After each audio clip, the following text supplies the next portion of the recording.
দিনাজপুরে শুরু হলো ঐতিহ্যবাহী ১০ম ৭ নং ward councillor cup football tournament. দেখুন ডেস্ক রিপোর্টে বিস্তারিত। শুক্রবার ২২ আগস্ট ২০২৫ মহারাজা গিরিজানাথ উচ্চ বিদ্যালয়ের মাঠ প্রাঙ্গণে জমকালো আয়োজনের মধ্য দিয়ে দিনাজপুরের ঐতিহ্যবাহী ১০তম ৭ নং ওয়ার্ড কাউন্সিলর কাপ ফুটবল টুর্নামেন্টের উদ্বোধন হয়েছে। দিনাজপুর ফুটবল ফেডারেশন এর সভাপতি গোলাম নবী দুলালের সভাপতিত্বে প্রধান অতিথি হিসেবে বক্তব্য রাখেন দিনাজপুর শিল্প ও বণিক সমিতির সভাপতি আলহাজ আবু বকর সিদ্দিক। স্বাগত বক্তব্য রাখেন ৭ নং ওয়ার্ড এর সাবেক কাউন্সিলর, জেলা ক্রীড়া সংস্থার আহ্বায়ক কমিটির সদস্য, বিশিষ্ট ক্রীড়া সংগঠক ও উক্ত টুর্নামেন্টের প্রধান পৃষ্ঠপোষক মোহাম্মদ রেহাতুল ইসলাম খোকা।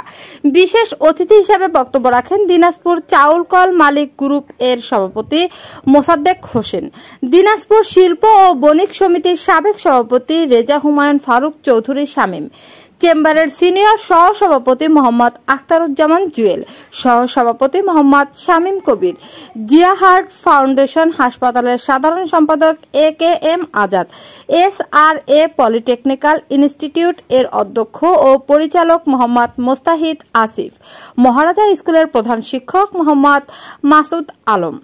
সূচনা বক্তব্য রাখেন ৭ নং ward councillor cup football tournament কমিটির আহ্বায়ক সৈয়দ শপু আহমেদ।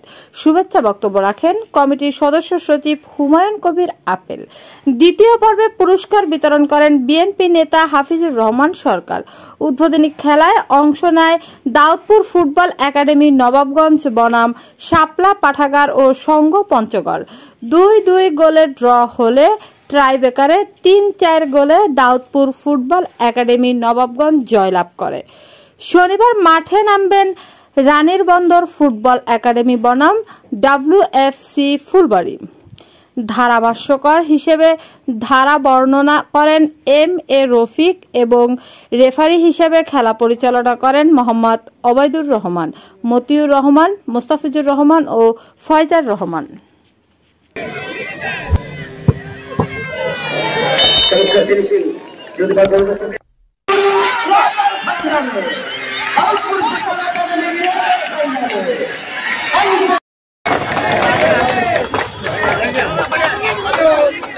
আচ্ছা, প্রথম গোলদাতা এটা খাম নাই তো, ঠিক আছে, ভালো তবে নাও ভাই, কিছু মনে করিও না, কালকে থেকে খামের ব্যবস্থা হবে ইনশাআল্লাহ।